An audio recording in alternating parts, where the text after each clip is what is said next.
Cumprimento os irmãos com a paz do Senhor Jesus, amém?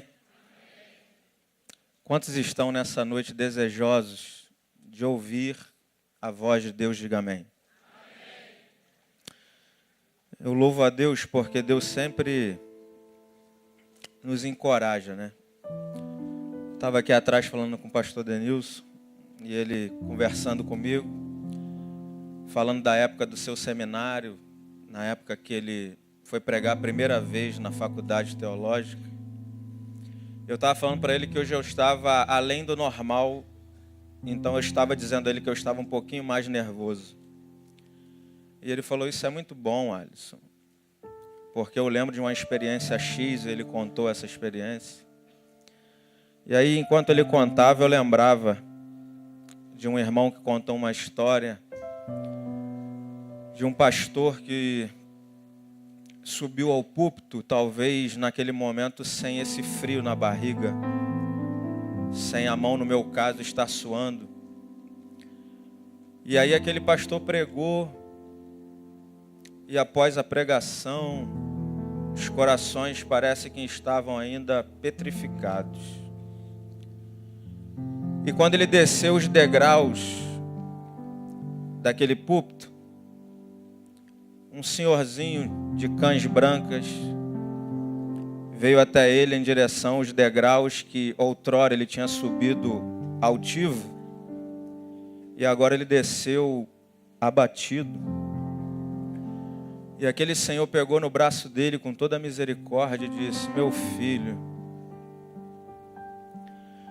se você tivesse subido da forma como você desceu, você teria descido de forma diferente. Eu louvo a Deus porque Ele usa os santos quando estão reunidos, e pastor Denilson, no início desse culto, falou sobre pessoas que estão abatidas, porém não desanimadas. Pessoas que devem se vestir com a veste de louvor ao invés de um espírito angustiado. E você vai entender isso no final da mensagem, porque eu me alegrei quando o pastor Denilson falou esse versículo. Mas é necessário que nessa noite você possa comer de tudo que vai ser oferecido nessa festa, para que você saia daqui de fato renovado no Senhor. Eu queria te convidar a abrir a sua Bíblia no Evangelho de Marcos, capítulo 14, versos 51 e 52. E já digo aos irmãos que essa mensagem que vou pregar hoje é fruto de quase 100% de um comentário bíblico que eu tenho muito valioso. As verdades tirei de lá, mas gostaria de tecer alguns comentários dentro dessas verdades que foram retiradas desse livro muito rico, comentário muito rico para mim. E eu gostaria de ministrar nessa noite, fazendo coro com o que foi dito ontem, no Missão na Íntegra, com o pastor Eovaldo Ramos e o Paul Freston, onde a Ari ali, mais uma vez, na sua instrumentalidade, foi usado de forma tremenda, o Paul também. Eu, inclusive, separei uma frase do Ari, que me impactou muito. E eu gostaria de fazer coro com esses homens hoje. Falar sobre algo que tem acontecido e muitos ainda não têm se percebido. Eu gostaria de falar hoje sobre o retrato de uma pseudo-igreja. O retrato de uma falsa igreja. Para que possamos nessa noite entender qual é a postura da verdadeira igreja. E lá em Marcos capítulo 14, verso 51, diz assim: seguia-o um jovem, coberto unicamente com um lençol. E lançaram-lhe a mão, mas ele, largando o lençol, fugiu desnudo. Eu queria te convidar agora a ler, mesmo na sua versão, que é diferente da minha, e ler junto comigo esse texto. Seguia-o um jovem, coberto unicamente com um lençol, e lançaram-lhe a mão, mas ele, largando o lençol, fugiu desnudo. Você pode fechar seus olhos pela última vez? Mesmo assentado? Senhor, muito obrigado por essa oportunidade. Mas aqui está a tua igreja, o teu povo. Um povo que o Senhor ama. O Senhor zela. O Senhor cuida. E como diz pastor Denilson, nós não temos nada a oferecer se não for através da ação do teu Espírito. Senhor, então fala hoje com o teu povo. Mas que o teu povo também possa ouvir. E ouvindo pratique, ouvindo obedeça. Porque desde a época de Samuel, tu continua dizendo que não se alegra com sacrifício, mas com coração obediente. Nós entregamos esse momento a ti, Senhor. Em nome de Jesus, amém. Esse texto que nós acabamos de ler, ele está inserido em um contexto, e eu aprendi isso muito bem, que todo texto fora do contexto, ele pode se tornar um pretexto para o pregador falar o que ele pensa da palavra e não o que a palavra diz. Esse texto estava inserido em um contexto onde Jerusalém estava vivendo o momento da festa da Páscoa. A cidade estava agitada. Muitos visitantes em Jerusalém estavam lá comemorando esse dia.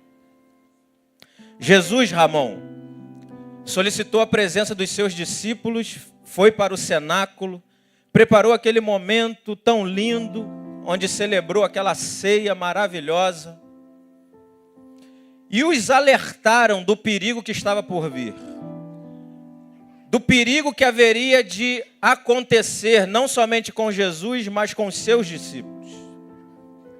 E Jesus avisa, olha, o pastor vai ser ferido, e as ovelhas vão ser dispersas. Jesus continua orientando aqueles discípulos, e após aquela reunião, onde todos nós sabemos o que Pedro disse após aquilo, Jesus agora parte para o Getsemane, ou Getsemane, como foi muito bem ministrado pelo pastor Isaías, domingo passado, nesse exato momento. Jesus chega ao Getsemane e convida para estar com ele somente 3 dos mais íntimos dos seus discípulos: Pedro, Tiago e João. E diz as Escrituras que Jesus, naquele alvoroço, naquela agitação em Jerusalém, onde alguns sacerdotes, alguns doutores da lei, alguns líderes religiosos, políticos, estavam mancomunando contra Jesus. Estavam preparando um ambiente para matá-lo, para de fato levá-lo à morte. Mas Jesus já sabia qual era o seu objetivo. Jesus já sabia para o que veio e foi em direção à cruz e não fugiu dela. Mesmo quando o seu discípulo disse, não, Senhor, não vá para lá, ele não repreendeu a Pedro, ele repreendeu a Satanás, porque aquele não era um pensamento de Pedro, mas um pensamento onde Satanás estava trabalhando na mente de Pedro, dizendo, você sempre tem que priorizar o seu umbigo, a sua vida, e não oferecê-la em prol do reino. Mas como disse Jesus, foi em direção ao Calvário. E no Getsemane, Jesus compartilha com seus amigos que a sua alma está angustiada, a sua alma está atribulada. Ele soa sangue, diz o evangelista Lucas. Aquele momento é crucial até para a igreja, porque nós falamos por aí que Jesus é Deus, mas também era homem. E sendo homem, ele tinha o grande risco de desistir daquela batalha. Portanto, se ele desistisse, todos nós aqui nessa noite não estaríamos aqui para celebrar esse Deus que transforma e salva e cura vidas. Mas louvado seja o nome do Senhor, que ele não desistiu dessa batalha. Ele permaneceu nesse ambiente, atribulado, agitado, onde estava acontecendo em Jerusalém. E Jesus pede aos seus discípulos para que vigiassem e orassem. Vigiem e orem. Jesus sai para orar, clama, ora, se debruça na presença do Pai, e quando retorna em direção aos seus discípulos, em direção à igreja do Senhor, a igreja está dormindo, a igreja está sonolenta, a igreja não consegue vigiar nenhuma hora, é o que pergunta Jesus. Pedro, tu não pudeste vigiar nenhuma hora? Agora eu pergunto à igreja. Todos que fazem uma pergunta esperam uma. Quando você lê no texto, Jesus faz a pergunta, mas não há respostas. Jesus retorna para orar novamente. Diz o texto que ele diz as mesmas palavras e quando volta, encontra eles dormindo. E diz o texto de Marcos, e é interessante que ele registra lá, eles não tinham o que falar. Quando nós, igreja, estamos no meio dessa agitação, dessas perseguições, de tudo isso que tem acontecido no meio do reino de Deus, pessoas medindo todos os esforços para entrarem em batalhas que Deus não chamou, e outros estão entrando em batalhas que sim, Deus chamou para entrar, para salgar, para iluminar. Há muitos que não estão vigiando e nem orando, e porque não estão vigiando e nem orando, estão sonolentos no meio do reino de Deus. É aquele tipo de marido que o casamento está atribulado, está acontecendo um furacão dentro da casa dele, porque ele não vigia e nem ora, ele não tem esse costume de estar na presença do Pai, parece que ele está anestesiado. Você pergunta a ele como se não tivesse acontecendo nada. Assim está a igreja do Senhor hoje. As coisas estão acontecendo e o povo está sonolento. Alguns que dizem ser cristãos estão dormindo. Alguns, porque não vigiam e nem oram, não têm o que dizer no dia da dor, no dia da luta. Porque Jesus estava passando um momento de dor, e nós aprendemos muito bem que há momentos na nossa vida que os amigos verdadeiros não terão respostas. Mas eu quero fazer uma outra aplicação, o texto me dá essa autoridade. De que muitas vezes quando nós não estamos vigiando, não estamos orando, não estamos vivendo uma vida de oração, como foi citado pelo pastor de manhã, uma senhora que tinha vida de oração. Geralmente esse tipo de gente, no dia que se depara com a dor de alguém, onde aquele alguém está precisando de uma palavra, está precisando de uma direção, está precisando de uma palavra que edifique, que renove, ele não tem o que dizer. Ele não dá respostas, porque não tem o que falar, porque não teve conteúdo para adquirir na presença de Deus. Quando nós não vigiamos e nem oramos, além de ficarmos sonolentos no meio do reino de Deus, além de ficarmos sem respostas, nós agimos na carne. Porque Pedro, quando a perseguição chegou, ele puxou da espada e cortou a orelha do soldado mau. Há quantos no meio do reino de Deus, agindo na força do braço, achando que as coisas vão ser resolvidas no grito, na força do homem. E geralmente são esses que na hora de fato que o bicho pega, eles correm, eles fogem e deixam o seu Senhor sozinhos na batalha. É como se Jesus estivesse dizendo naquele texto: tive fome e não me deste de comer, tive sede, não me deste de beber. Porque há um povo que está sonolento, sem ser vigilante, e na hora da batalha foge, não está no meio da guerra, dando água ao sedento. E Jesus, naquele momento do Getsêmani, após passar por essa experiência com seus discípulos, com a sua igreja, Judas estava direcionando uma turba em direção ao Getsêmani, direcionando os sumos sacerdotes, os escribas, aquele povo com porretes, varapaus, tochas, porque naquela época não tinha poste de luz, a light não estava lá trabalhando e nem funcionando. Portanto, à noite deveria levar uma tocha para saber por onde iam. Eu imagino aquele alvoroço de mais ou menos 600 homens, diz alguns comentaristas, que estavam indo em direção a Jesus no Getsêmani para prendê-lo, para levá-lo ao julgamento que estava preparado na calada da noite. Judas chega e cumpre o que ele disse aos homens antes de partir. Quando eu chegar lá, aquele que eu beijar, esse é o que vocês estão procurando.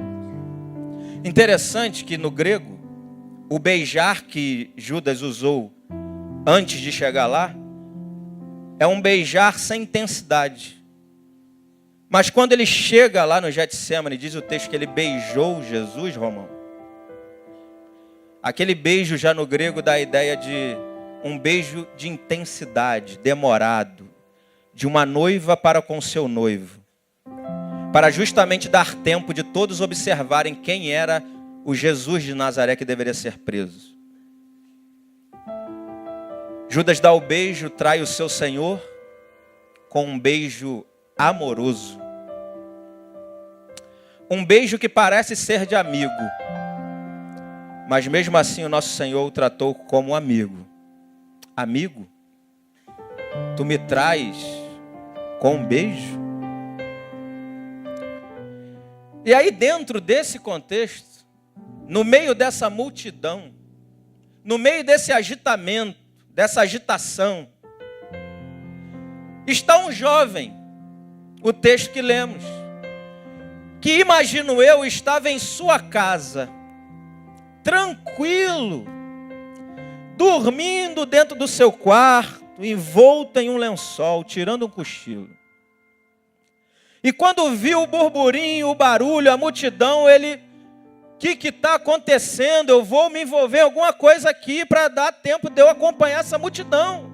Vê a banda passar e ele se enrola no lençol e vai no meio da multidão e observa Judas conduzindo aqueles homens, observa Judas beijando Jesus, observa Pedro sacando da espada, cortando a orelha de Malco, Jesus colocando a orelha em Malco de novo, Jesus sendo levado, se entregando, poderia usar de força, de poder, mas revelou a sua glória, porque ele sabia para o que veio e veio para a cruz.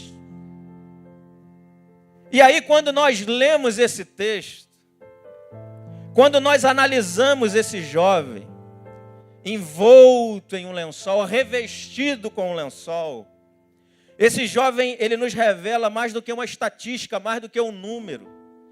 Esse jovem é um símbolo, esse jovem é um retrato de um povo que não mede, não analisa as consequências de um discipulado.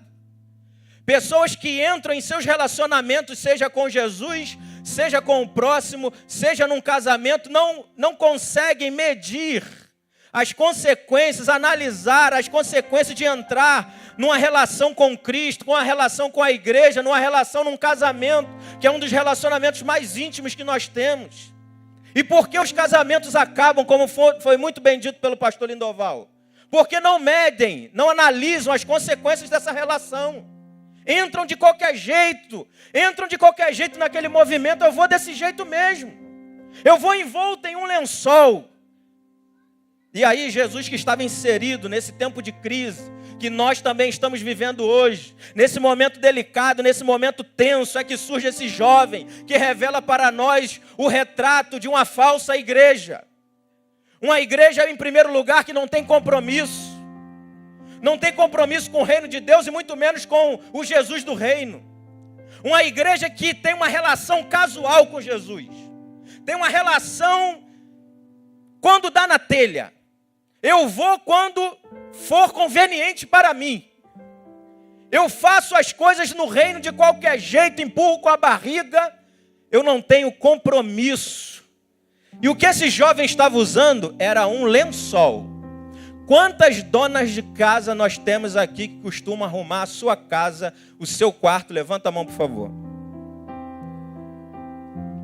Lençol, minhas irmãs.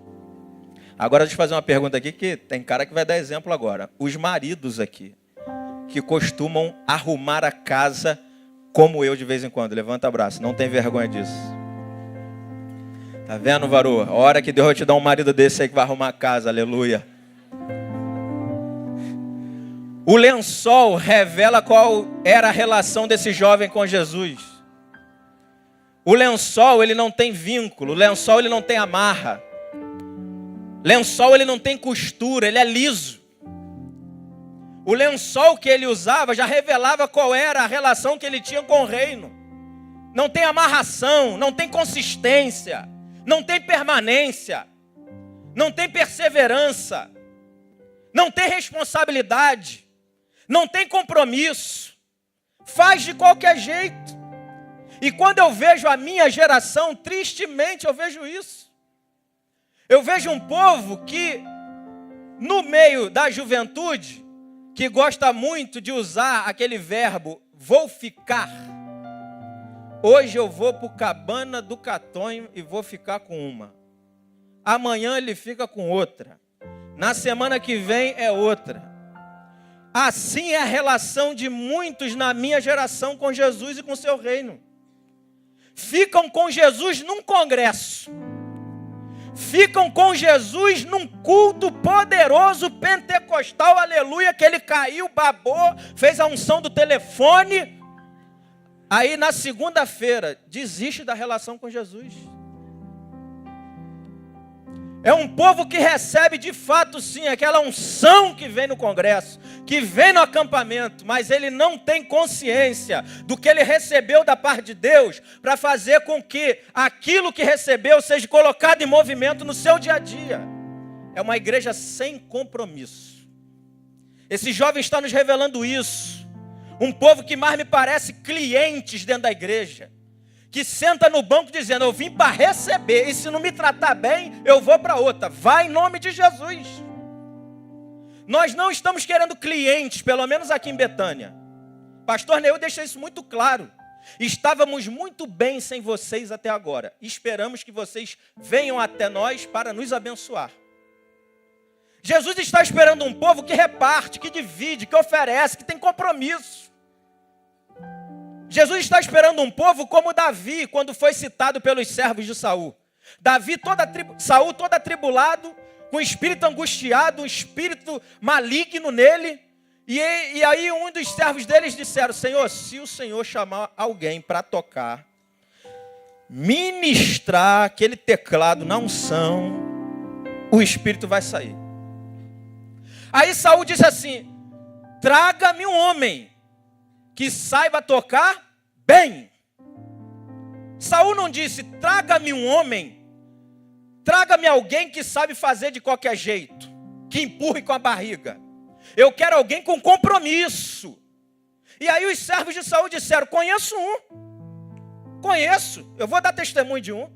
O filho de Jessé, o belemita, homem forte, valente, homem de guerra, sisudo em palavras, e detalhe, hein? O Senhor é com ele. Aonde ele chega, Deus está com ele. É assim que Deus quer a sua igreja. Igreja Batista Betânia. Uma igreja compromissada, não que pensa só no ter, mas ser bênção. Uma igreja que vem ao templo e fora do templo, não buscando a sua bênção, mas ele vem buscando ser a bênção de Deus. Uma igreja que não fica entrando em batalhas que Deus não chamou. E aí eu pedi o varão lá para colocar a foto número 1 do Ariovaldo Ramos, daquela frase que me marcou. Bota aí, varão. Ontem ele comentou essa frase, eu falei, é isso aí, Ari. O nosso mestre, um dos mestres que Deus tem colocado sobre nossa vida. Bota aí, varão, aquela foto número 1 da internet aí. O Ariovaldo Ramos disse assim, ó. Eu anotei até na minha Bíblia aqui já. Ele falou uma frase que eu falei, meu Deus, tinha que vir desse homem. Como diz o pastor Isaías, o Ariovaldo, ele fala uma frase, não precisa mais do culto. Numa época em que a igreja brasileira está escolhendo inimigos para enfrentar, precisamos repensar a igreja e começar a escolher pés para lavar. Precisamos repensar qual é a nossa postura hoje. Se é uma postura que fica gastando tempo com batalhas que Deus não chamou, ou é uma postura que vai nos levar a lavar os pés daqueles que Deus já escolheu desde a eternidade. Deus requer uma igreja com compromisso. Compromisso com a sua palavra, com a obra de Deus. Eu tenho visto hoje uma geração, e ele já pode botar lá a segunda foto, e eu gostei dessa frase do A.W. Tozer, um escritor que eu gosto muito. E o A.W. Tozer diz uma frase interessante. Na maioria dos lugares é difícil de conseguir levar alguém a uma reunião da qual a única atração seja Deus. Hoje o povo quer ir na reunião se tiver um foguinho, tem que ter uma atração, tem que ter um cantor gospel. E daqueles que cobram caro, eu não gosto daqueles que cobram barato, eu gosto de astro. Mas Deus está chamando uma igreja que tenha compromisso com o seu reino, com a sua obra, com aqueles necessitados, mas para revelar essa glória e não buscar arrancar de Deus algo. Uma igreja compromissada. Esse jovem me revela uma igreja que tem uma relação superficial. Uma igreja que não gosta de profundidade. Porque o Lençol, eu fiquei 3 meses lá no Rio Grande do Sul, onde o pastor Lindoval pastoreava. Meu irmão, eu dei sorte, hein? Que o primeiro mês eu peguei menos 4 graus abaixo de zero. E eu fui no pior período, no meio do ano. Mas disseram assim lá, em 15 anos esse foi o que fez menos frio. Aí no segundo mês já deu ali 2, 3, 4 graus. Eu falei, aleluia. Agora me pergunta se um lençol lá em Cruz Alta, sobre mim, na madrugada, ia resolver alguma coisa? Não resolve, é superficial. Lençol revela isso. Um cristianismo aparente. Tem cara de que está dando resultado, mas não é. E hoje nós analisamos isso, gente investindo em imagem. E nós ouvimos isso aqui sucessivamente pelo pastor Neil. Uma igreja holográfica, uma igreja superficial, uma igreja que está preocupada com a sua imagem, não com a ética. Uma igreja que está preocupada com a estética e não com a ética. Investe na estética, mas a ética joga por ralo. O que importa é o que os outros veem. O que importa é o que os outros observam na minha vida no culto de domingo e está muito bom. Jesus está chamando uma igreja profunda. Uma igreja que tem uma relação profunda com Deus, um crescimento maduro. Uma igreja que queira crescer em quantidade, mas em qualidade. Uma igreja que queira amadurecer na fé. Uma igreja que fundamente os seus conceitos do reino. E esse fundamento é Jesus Cristo. Porque Paulo diz, eu coloquei o único e verdadeiro fundamento, e é Cristo. O que vocês vão colocar acima disso não me interessa. Mas se não tiver um fundamento consistente, profundo, foi enraizado na palavra, no conhecimento do Deus dessa palavra, vai viver de aparência. Porque numa construção, 30% de uma construção é gasto no chão, no alicerce, no que ninguém vê. E tem muita gente não querendo perder esses 30% naquilo que ninguém vê. Eu vou gastar 100 naquilo que todo mundo vai ver. E aí no dia que o ministério está lá em vento em polpa, os negócios estão lá no alto, chega um momento que não suporta, porque não teve alicerce, não teve profundidade. E Jesus está nos chamando, igreja, a mim, a você, a todos nós, a uma relação profunda e não superficial. Uma fé que seja profunda de tal forma, uma fé que seja consistente de tal forma, que essa fé opere boas obras. O que eu vejo hoje no meio da igreja é uma igreja que tem uma fé contemplativa. Oh, eu tenho fé, porque a fé é o firme fundamento das coisas que se esperam, de fatos que não se veem, e Deus vai fazer. Deus vai fazer através de você. Outro dia eu estava num culto e há aqueles jargões dos pregadores para motivar, mexer com a emoção de quem está ouvindo. Aí ele fala aquela famosa frase: meu irmão, quando tu chegar na tua casa, aleluia, a glória de Deus vai estar lá te esperando.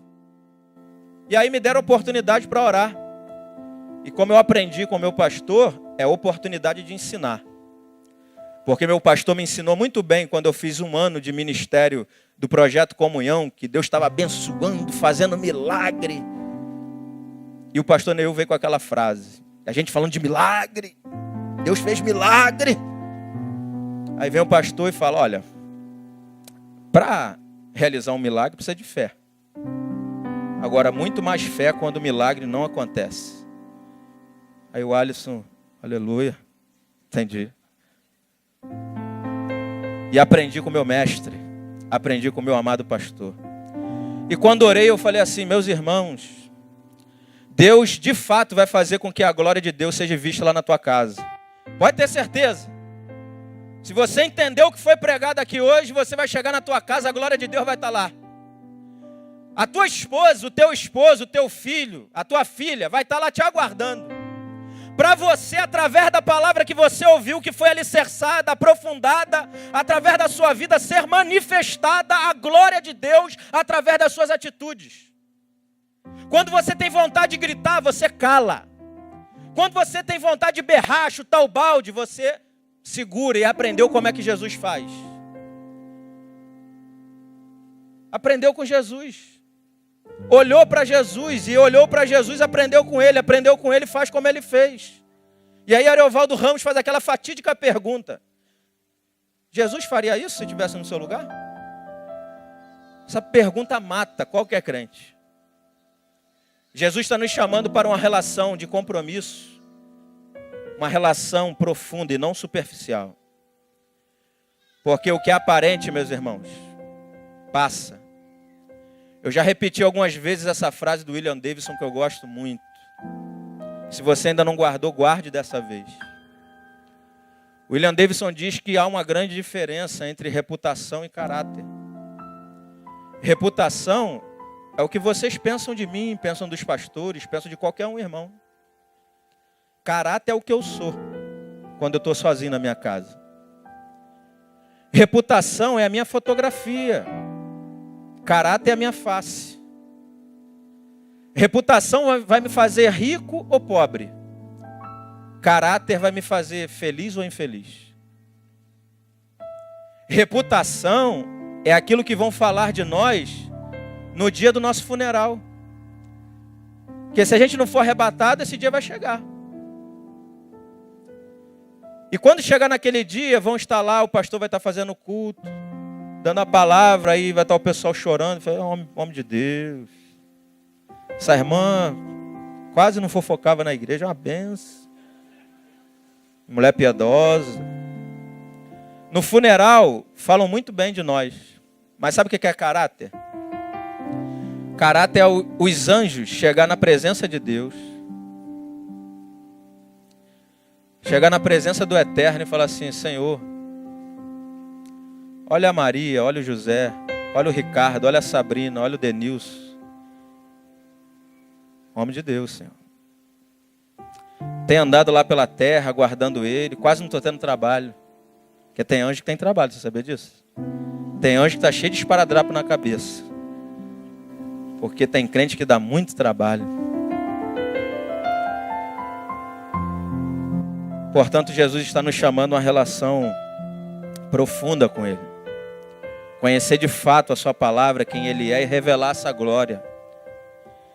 Não ter um cristianismo que é revestido com um lençol, que é aparente, que só protege aparentemente. A igreja de hoje, em terceiro lugar, é uma igreja que quer o que dá certo, mas não o que é certo. É uma igreja que pergunta assim, isso dá certo o que eu vou fazer agora? Isso aqui vai dar resultado? Isso que me importa. Isso que eu estou fazendo na calada da noite, vai dar certo? Não importa, ninguém está vendo, eu quero saber se vai dar certo. Mas não pergunta assim, isso é certo? Isso é bíblico? Isso está conforme os valores de Deus e do Deus dessa palavra? É a igreja que nós temos visto hoje. Uma igreja pragmática que está aí repleta na televisão. Você liga, os métodos estão lá. As técnicas para envolver a massa, prender os gados e não a ovelha. Para amarrar o povo. Há uma técnica dizendo, meu filho, é 7 semanas. E se não conseguiu na 7ª, tenta na outra, que vai ter a campanha agora forte. Vai ter a sexta-feira forte. A sexta-feira do lenço ungido, do óleo ungido, da água do Jordão. Foi pego lá no quintal dele, ele fala que foi do Jordão. Aleluia. É um povo usando de métodos e práticas para envolver o povo, porque dá certo. O povo quer isso. E sabe qual é o pior dessa história, meu irmão? Não é que os pastores, não é que esses líderes corruptos têm usado desses artifícios para engodar, para enganar a igreja. É que a igreja gosta. Eu queria que você abrisse, por gentileza, em Jeremias 5, versículo 30. Por favor. Não, o pastor está mentindo. Não, eu não acredito. Eu não acredito que o pastor Alisson está falando isso. Igreja gosta. Abre aí, meu irmão. Jeremias capítulo 5, verso 30. Jeremias, profeta Jeremias, capítulo 5, verso 30. Olha o que Jeremias diz. Parece que ele escreveu isso hoje. Coisa espantosa e horrenda se anda fazendo na terra. Os profetas profetizam falsamente.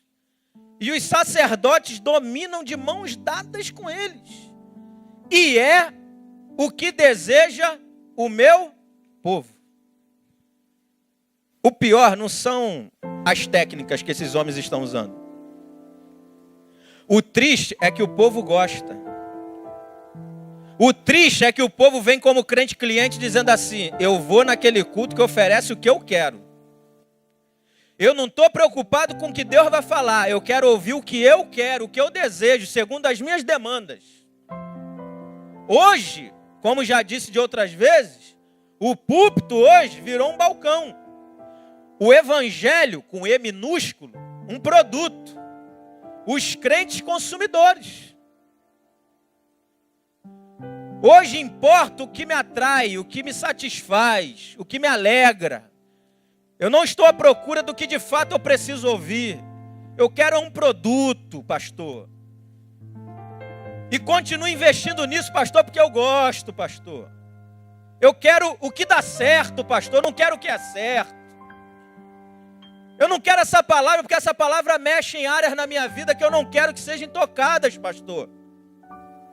Como diz o William Davidson. William Davidson não, David Wilkerson. Eu, como cirurgião do Espírito Santo, ao tratar da ferida e do câncer de alguém, eu não posso botar um esparadrapo. Eu tenho que colocar o dedo até curar. Melhor é doer agora, irmão. Melhor é ser tratado agora. Porque como diz o pastorzão, você tem um objetivo e a ferida está de lado lá sem ser tratada. Porque você quer o que dá certo. Aí você chegou lá, mas descobriu que não chegou em lugar nenhum. Porque não deixou ser tratado no tempo oportuno de Deus. Esse jovem revela para mim e para você um povo que quer ser diferente, mas não quer fazer a diferença. Porque esse jovem, ele saiu envolto em um lençol e ele disse assim: pô, tem que sair rápido. Os homens naquela época usavam togas longas. Ele falou: vou me envolver no lençol, vai parecer que eu estou de roupa, vai dar certo. Mas aí ele começa e se infiltra na multidão, mas ele não está nem do lado de Jesus, dos discípulos, e dizem alguns estudiosos que esse jovem era João Marcos, ninguém sabe ao certo, porque esse relato só tem no Evangelho de Marcos, e ele talvez com medo de dizer que era ele, botou um jovem, que fugiu desnudo, porque estava envolto num lençol.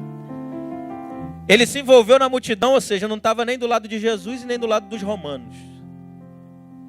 De que lado ele está? Estou em cima do muro. Não está frio nem está quente, eu estou morno. E geralmente morno, Jesus vomita. Sabe o que isso revela? Uma igreja que não tem identidade. Uma igreja que só dá opinião quando os outros dão. Não, quando aquele ícone da mídia televisiva, aquele pastorzão que está na mídia dá opinião, eu falo. E aí eu concordo com ele. Ele não tem opinião. É um povo que está sempre no meio do muro. não tem opinião própria, não tem identidade. É um povo que vai segundo o que a multidão está dizendo. Eu estou com a multidão. Não tem coragem de botar a cara para bater, como faz o nosso pastor Neil, que veio aqui nos visitar no dia 10 e falou uma palavra que se aquela palavra parar no ouvido de alguns vendilhões do evangelho, vai bombardeá-lo, mas ele sabe para que foi chamado. Tem opinião, tem identidade.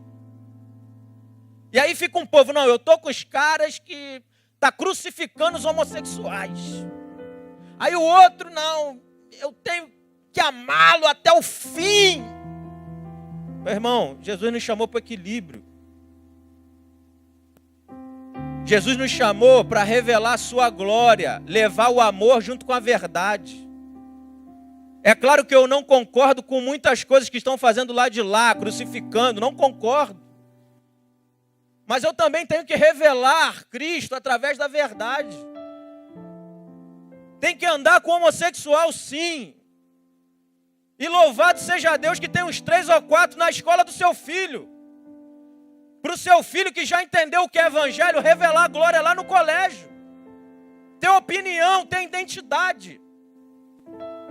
A salvação de um homossexual, eu já disse isso, é ele talvez se engraçar para cima do seu marido. A irmã riu lá. Ri não, irmã.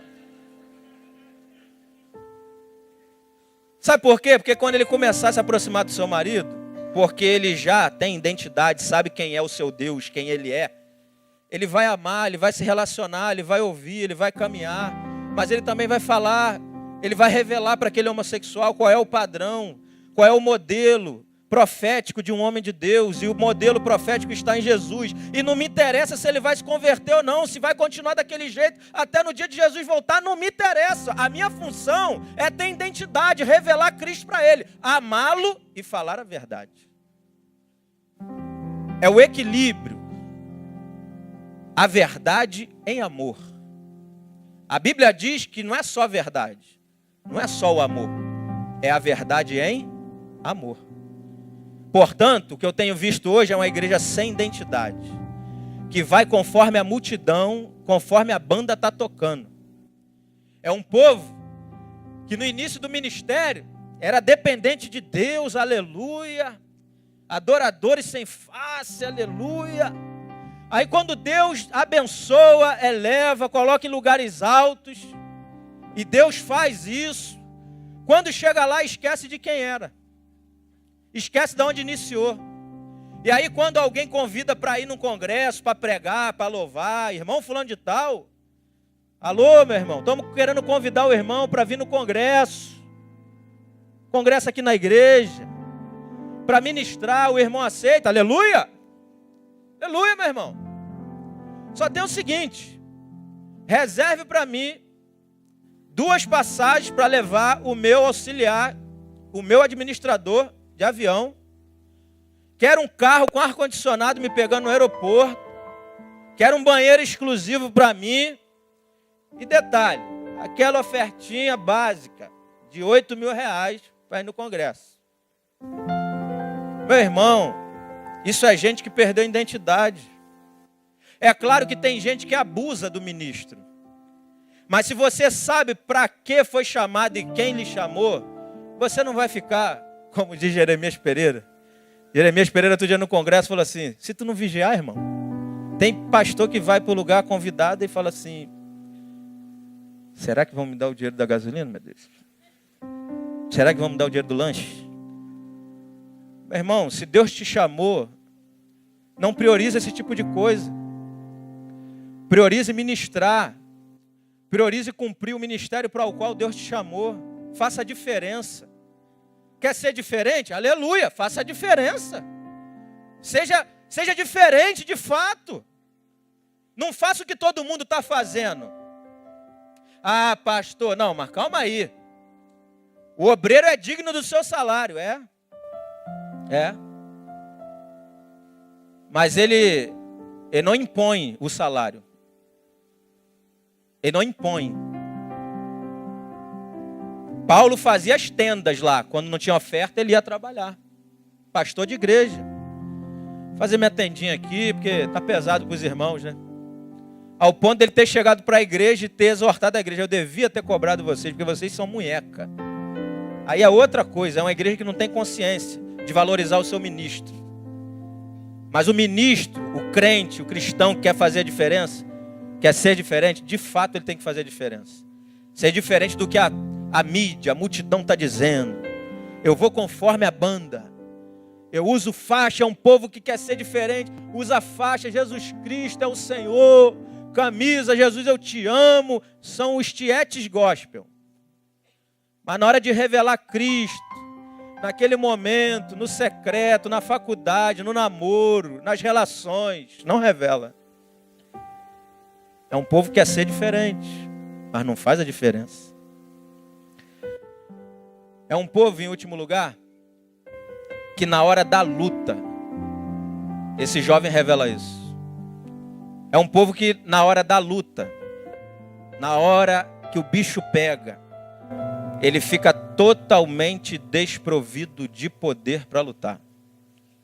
Porque diz o texto que quando ele foi percebido no meio daquela multidão, os soldados observam, isso é um deles. Esse jovem aí estava andando com eles outro dia. Pega ele. Quando foi pegar ele, ele segurando o lençol. Largou o lençol e saiu peladão. Aleluia. No meio da escuridão. Na hora da luta, na hora da batalha, na hora que o bicho pegou, ele largou tudo e foi embora. É um povo que na hora da luta, por não estar revestido de fato do que tem que ser revestido, do poder de Deus, revestivos no Senhor e na força do seu poder, para que você possa ficar resistente, para que você possa resistir no dia mal. Mas para que você venha resistir, meu irmão, você tem que se revestir. Para que na hora da dor, na hora da luta, na hora da prova, na hora do deserto, na hora da angústia, para você se sustentar nesse momento de pé, como bambu, que enverga, o vento bate e joga lá, ele volta. Ninguém está aqui dizendo para você um evangelho que não vai ter luta, não vai ter prova, vai ter luta.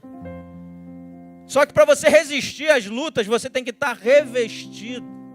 Lá como diz Efésios, revestido de toda a armadura de Deus. Só que o problema é que tem gente que está se revestindo no seu tempo de crente. Eu tenho 30 anos de crente, pastor. Pastor, o senhor tem quantos anos? 10? 15, pastor? 15. Eu fui embaixador do rei, pastor, rei. Quando o senhor entrou na igreja, pastor, ó, mas não está revestido, está revestido do tempo de crente, está revestido da denominação. Eu sou batista, eu sou pentecostal, eu sou presbiteriano, mas não está revestido do poder de Deus. Está revestido nos seus canudos, nos seus conhecimentos. Esse garoto, sou formado, doutor, meu filho, doutorado, já fiz pós-doutorado, mestrado. Está revestido de nada, irmão. Tem que estar revestido de poder. Tem que se revestir do Senhor para que possa revelar a glória. Porque esse jovem, ele viu a glória de Jesus. Irmão, Jesus tinha poder, toda a autoridade. Tanto que diz o texto, acho que diz João, que quando Jesus, ao ser encontrado pela turba, pelos soldados do templo, a quem procurais? Jesus, ele disse, sou eu. Quando falou sou eu sou, buf, os caras caíram no chão. Que negócio, eu não sei como é que foi esse negócio. Quando chegar no céu, a gente vai lá na videoteca. Senhor, quero ver aquela cena de novo. Jesus, como é que foi aquele negócio? O cara perguntou, Senhor, eu sou. Buf, todo mundo caiu no chão.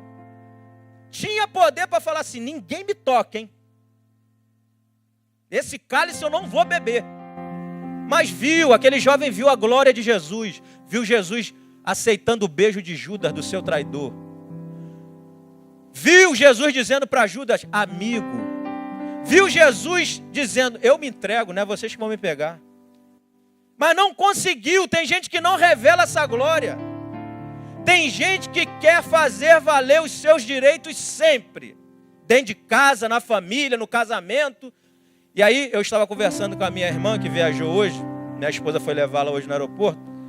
Ela lá está morando lá nos Estados Unidos, aí veio visitar a igreja. Ela foi membro aqui de Betânia, só não está mais porque teve que morar lá. E aí ela falando que o esposo dela, ai, Alisson, ele foi para o congresso, foi para o encontro de casais, ele foi sozinho, Alisson, ele foi sozinho, eu estou muito feliz, eu estou aqui. Ele falou, amor, eu estou aqui no congresso, e o pastor falou que a mulher tem que ser submissa, hein? Aí ela falou assim, Alisson, como é que é esse negócio? Porque, submissa, mas peraí, não, tem hora que eu cuido lá da academia, e ele falou, não, mas tem que cuidar da academia e da casa, como é que isso é? Eu falei, Ariana, o que vai valer no casamento é quem vai ser mais cristão dentro de casa. Não é ficar usando versículos sistematicamente, sujeitai-vos uns aos outros, marido, amai vossas mulheres, mulher tem que ser submissa. Se ele vai fazer ou não, se o seu esposo vai fazer ou não, se a sua esposa não vai fazer, não interessa, você tem que revelar. Sabe por que a gente não gosta de ouvir isso? Porque a gente não quer sentir dor, gente. A dor não nos agrada, a dor nos humilha. A gente não quer respirar 3 vezes. Quando o seu cônjuge lá está te perturbando, te futucando, você dá logo um chute, grita, berra. Mas eu estou no direito, pastor. Ofereça o direito a ele, a ela.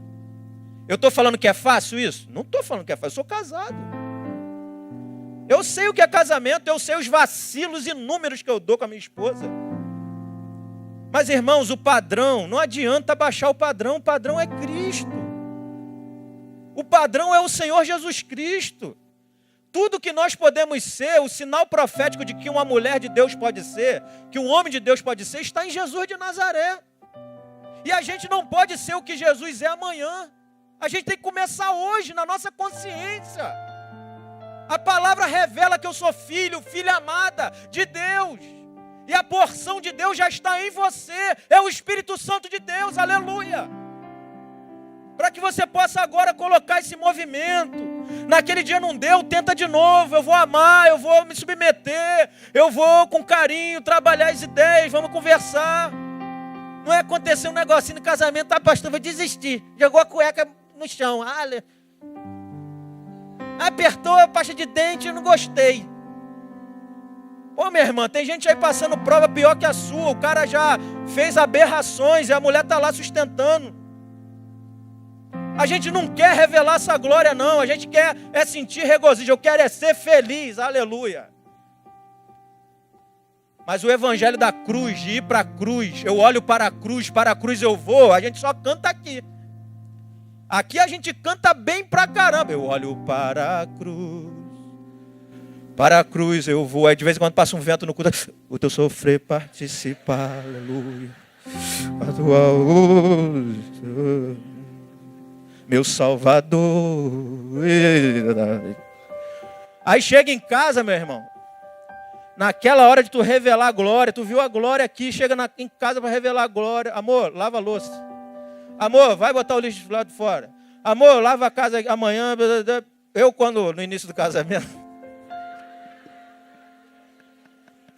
a gente morava em Padre Miguel. Sabrina, ela trabalha muito mais do que eu. Muito mais do que eu. Minha esposa chega cansada pra caramba todo dia. Domingo para ela vir aqui de manhã é uma prova, meu irmão. Ontem a gente foi dormir 4 horas da madrugada. E aí no início do casamento a gente morava em Padre Miguel. Aí Sabrina saía para trabalhar e pegava um papelzinho. Um papel mais ou menos desse tamanho assim. Varrer a casa, passar pano na casa, lavar o fogão, o banheiro. Aí o mais engraçado, teve uma vez que eu vi o papel, aí estava lá atrás, lá no finalzinho, atrás. Aí quando eu virei, estava lavar o vaso lá no cantinho com água sanitária. O cara, meu irmão, que não quer revelar a glória, vê o negócio, não vou não, meu irmão. Isso aí é negócio de mulher, eu lavar a casa. Mas, meu irmão, o nosso padrão, quem é o nosso padrão? Cristo. Pastor Josimar fala muito isso, gente. Pastor Josimar, Cristo, gente. Não tem outro modelo. Cristo. A gente não precisa aprender novas regras, novos métodos, buscar novos conhecimentos, ler novos livros, livros importantíssimos de filósofo e do teólogo que chegou agora, aquele comentário, e a gente se enche de conhecimento, mas a gente não coloca em prática. A gente não precisa de novos conhecimentos, a gente precisa colocar em prática o que já aprendeu. Se a gente colocar em prática o que já aprendeu, meu irmão, a tua casa vai virar um céu. Porque imagina, pastor Denilson, a sua esposa, eu e a Sabrina, os demais casais aqui, sujeitai-vos uns aos outros no temor do Senhor. Aí está lá, os dois já entenderam que tem que se sujeitar um ao outro. Eu priorizo o meu outro, eu priorizo o meu parceiro em detrimento da minha prioridade. E aí eles estão no elevador, o elevador só tem uma vaga e está pegando fogo no prédio, quem não descer primeiro vai morrer. Aí eu, vai amor, ela, vai você, vai amor, ela, vai você, aí eu, vai amor, vai você, aí fica aquela briga. O meu sonho, eu já disse isso, é os filhos começar a me ligar, pastor, sogra ligando, tá uma briga aqui em casa, pastor, vem logo, tá uma briga aqui. O que houve, meu irmão? O meu genro e a minha filha estão brigando para saber quem vai ser mais crente, para saber quem vai ceder, para quem vai repartir, para quem vai amar mais. Esse é o nosso padrão. Não alcançamos ainda, mas é lá onde nós queremos chegar. Um povo revestido do poder de Deus para revelar a glória de Deus. Porque poder é diferente de glória, irmão. Poder prioriza as suas demandas, o que você pode fazer. Glória revela o que você se submete, o que você oferece. Jesus só revelou a sua glória porque ele repartiu primeiro.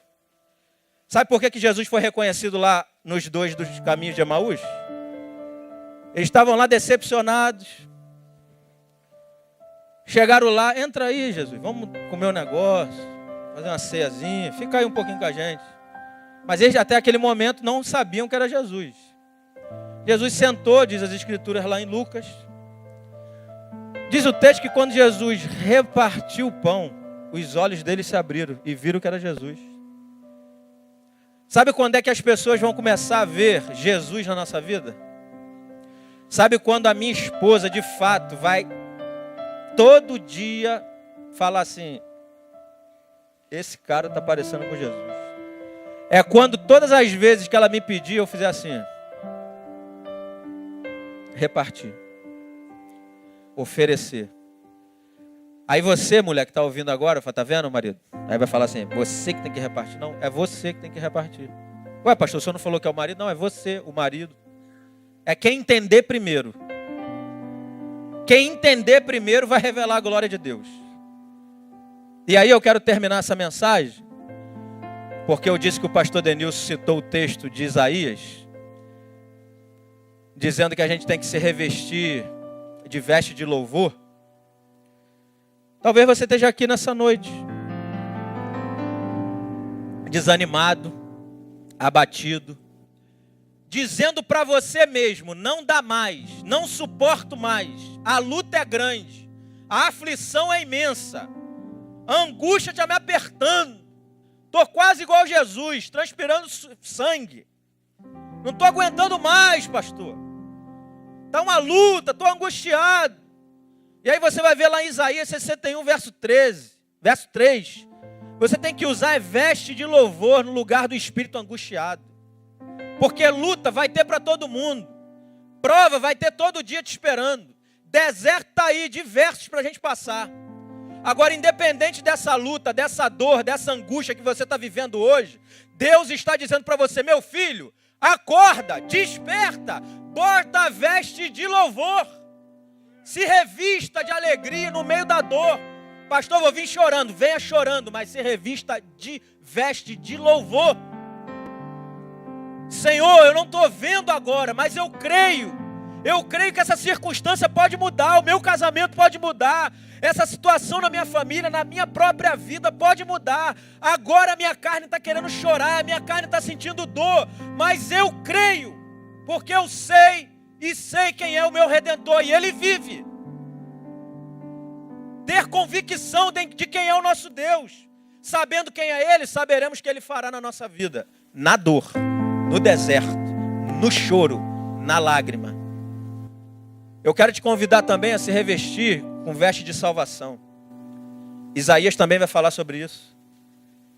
Porque, meus irmãos, a gente precisa de se vestir, de revestir-se dessa veste de salvação. A nossa salvação não é o fim, não, meus irmãos. Ser salvo não é o fim. Fui salvo, aleluia, vou para o céu. A nossa salvação, ela é o meio de revelar a nossa vocação. Jesus está esperando um povo, uma igreja revestida, uma igreja que usa a veste de salvação para revelar a sua vocação na sociedade, no seu trabalho, na sua igreja, em qualquer instância, em qualquer lugar. É uma salvação que é vista na terra e não só lá no céu. Salvos no céu já fomos, agora saber se vamos revelar a salvação na terra é outro negócio. Então, meus irmãos, o que Deus está te dizendo em particular é: se revista, se vista hoje de uma veste de louvor no lugar do teu espírito angustiado. Se vista hoje de veste de salvação. Em último lugar, se vista hoje. Se revista hoje, você que está aí no banquinho, ninguém está te vendo, está no cantinho. Se sentindo os piores dos piores. Se sentindo o pior dos crentes, porque nessa semana você cometeu o pior dos pecados. Porque se alguém souber, você vai ser excluído do hall de membros.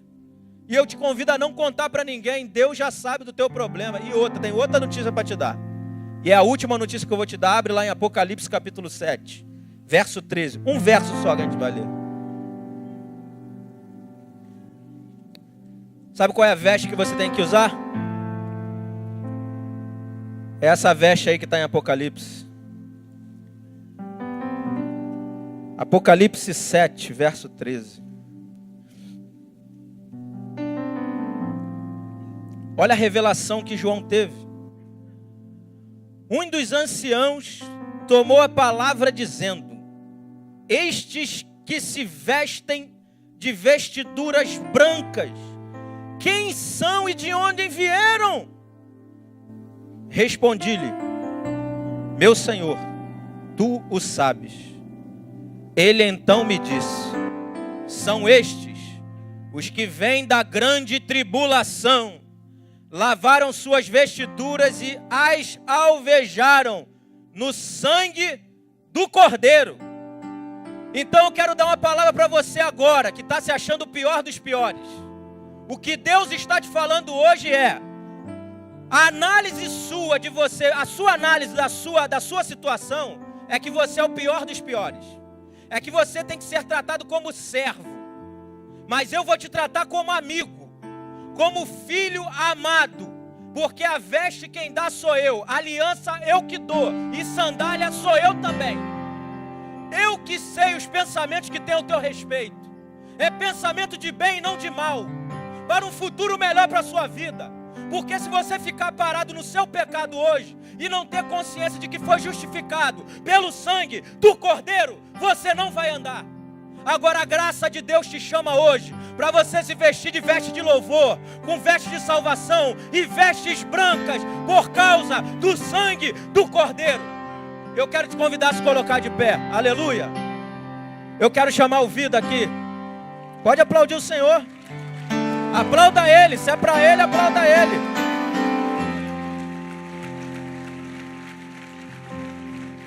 Eu pedi o Romão agora para cantar, eu queria pedir para você não sair.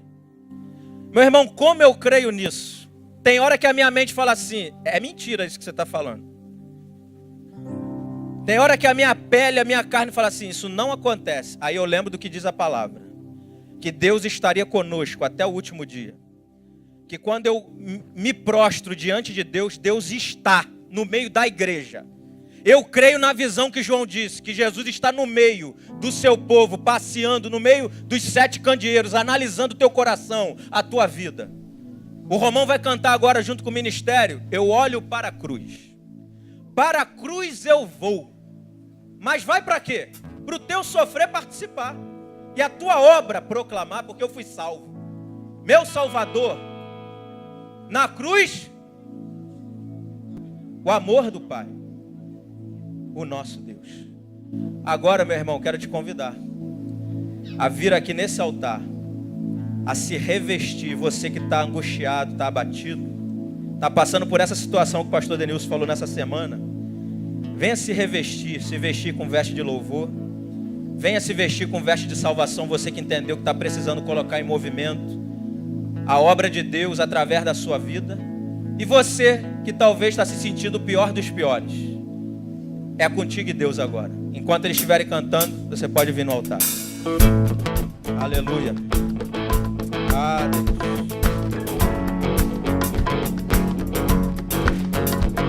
Perca a vergonha. Perca a vergonha. Deus está nesse lugar.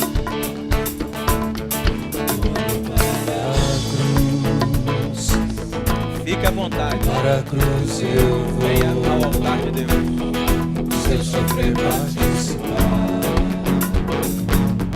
da sua obra vou cantar. Meu Salvador, na cruz mostrou. Aleluia. O amor do Pai, o justo. Oh, aleluia.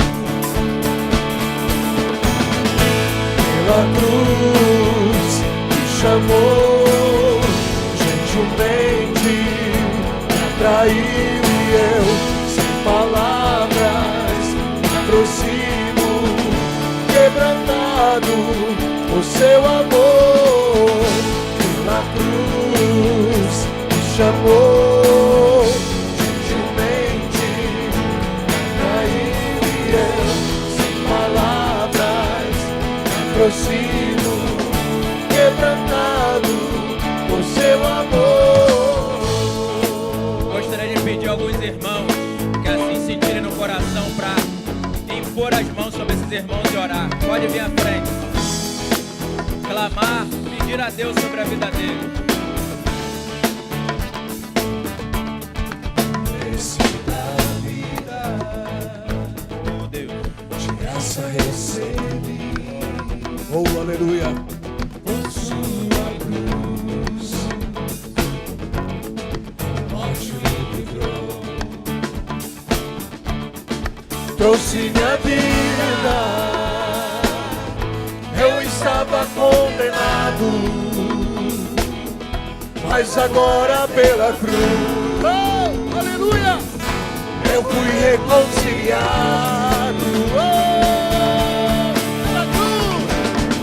pela cruz me chamou, gentilmente me atraiu e eu, sem palavras, me aproximo, quebrantado por seu amor.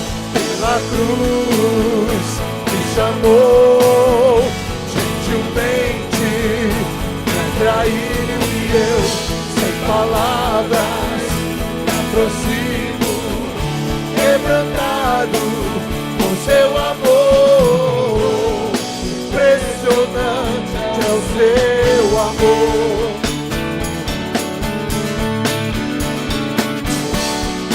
E me mostrou o quanto é fiel. Impressionante, impressionante é o seu amor. Me redimiu e me mostrou o quanto é fiel. Pela cruz me chamou, gentilmente me atraiu e eu, sem palavras, me aproximo, quebrantado por seu amor. Pela cruz me chamou, gentilmente me atraiu e eu, sem palavras, me aproximo, quebrantado por seu amor.